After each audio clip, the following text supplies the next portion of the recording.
Demi nama Bapa dan Putra dan Roh Kudus. Amin. Maria diberi kabar oleh malaikat Tuhan bahwa ia akan mengandung dari Roh Kudus. Salam Maria, penuh rahmat Tuhan sertamu. Terpujilah engkau di antara wanita, dan terpujilah buah tubuhmu, Yesus. Santa Maria, Bunda Allah, doakanlah kami yang berdosa ini, sekarang dan waktu kami mati. Amin.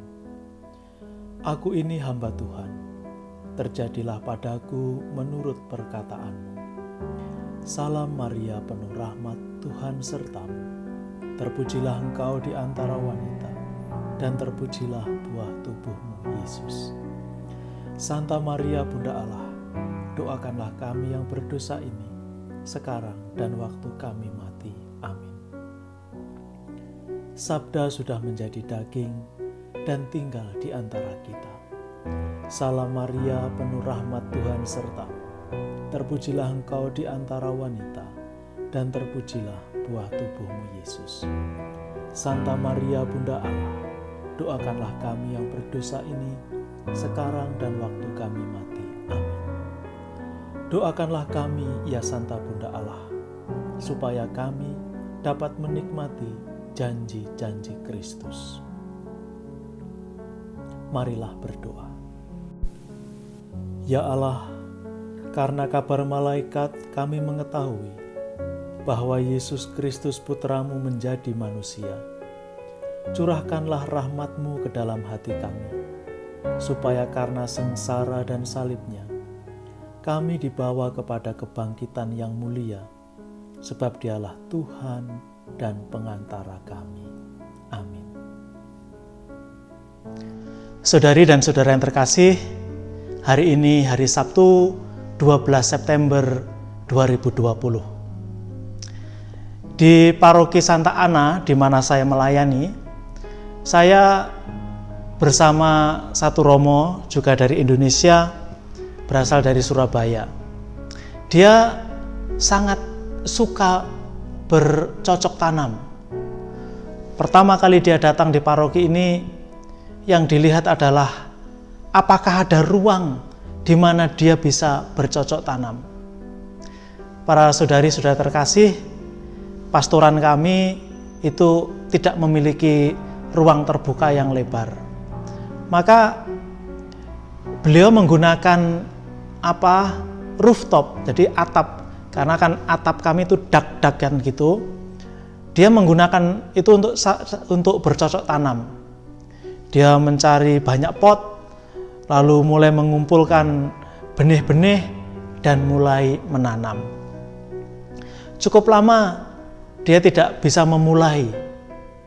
Ketika saya tanya, katanya tidak memiliki tanah.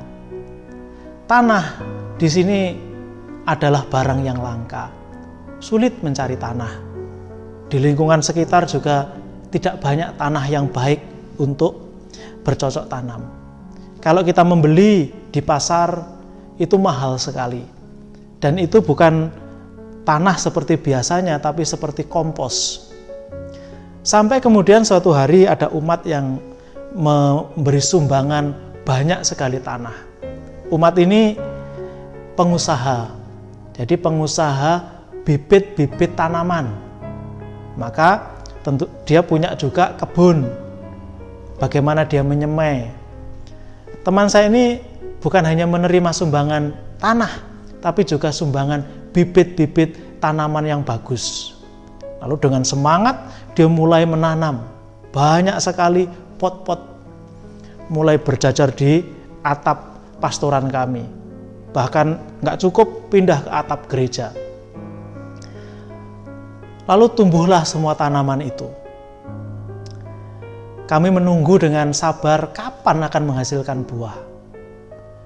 Hingga akhirnya musim berbuah tiba dan tidak ada buah yang bisa dipanen.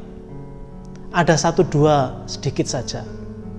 Akhirnya dengan sedikit kecewa, teman saya ini membabat hampir semua tanaman itu.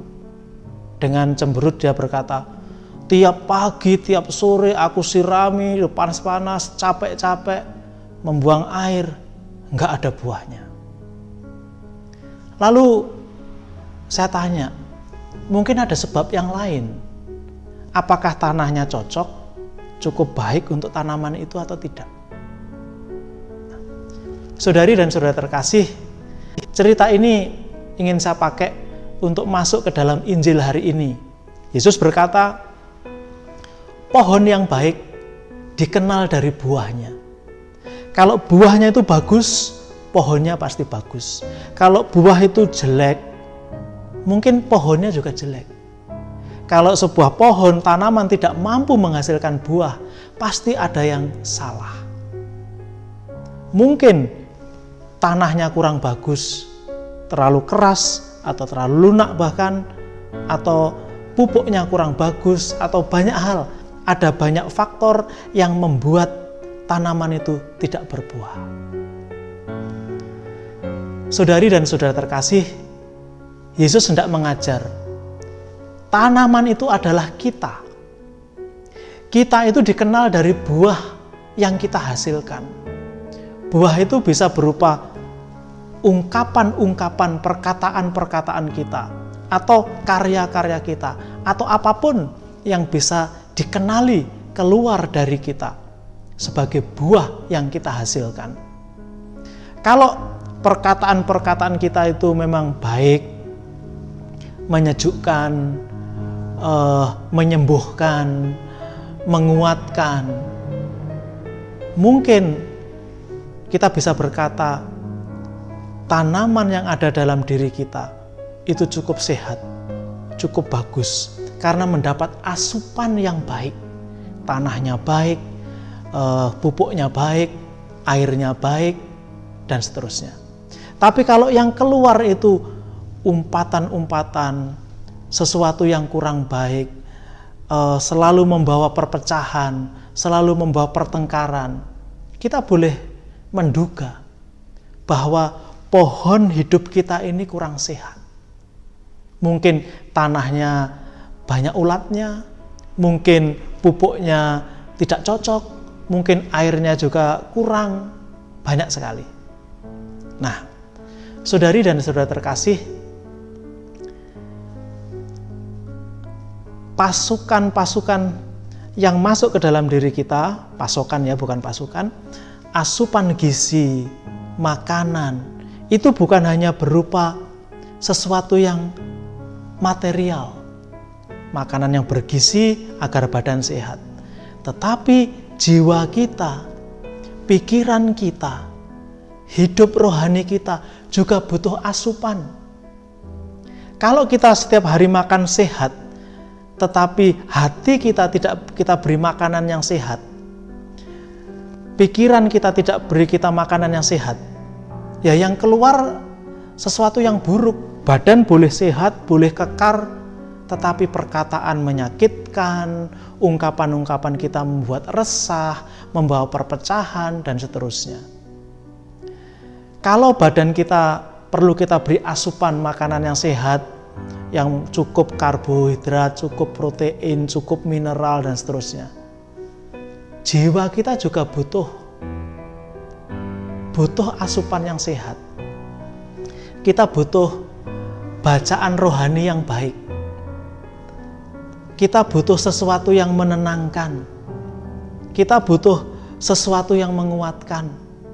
Hati kita perlu itu. Itulah makanya dibutuhkan juga saat-saat rehat, retret, mengistirahatkan pikiran, hati, dan badan agar bisa mencerna, mengolah semua peristiwa-peristiwa hidup agar berbuah baik. Itulah sebabnya kita mengurangi tontonan yang banyak ungkapan-ungkapan nggak baiknya. Kita selingi dengan tontonan-tontonan yang menyejukkan, menguatkan. Itulah mengapa kita harus membaca kitab suci, agar jiwa kita, agar hati kita mendapat asupan yang baik. Itulah mengapa kita mendengarkan renungan. Itu seperti air yang menyirami tanaman kita. Sesuatu yang sehat, menguatkan. itu pada akhirnya nanti itu seperti pondasi kalau bangunan. Di akhir Injil Yesus mengatakan, rumah yang pondasinya kuat kalau diterpa badai dia tetap berdiri kokoh. Badai itu bisa bermacam-macam, peristiwa kesusahan dalam hidup, sulit ekonomi, lingkungan sedang sulit seperti sekarang dengan wabah yang begitu hebat. Kita semua sedang susah secara ekonomi, secara emosional kita juga susah. Tapi kalau pondasi rumah kita, pondasi diri kita cukup kuat, kita tidak akan roboh. Tapi kalau pondasinya kurang kuat, akan mudah roboh.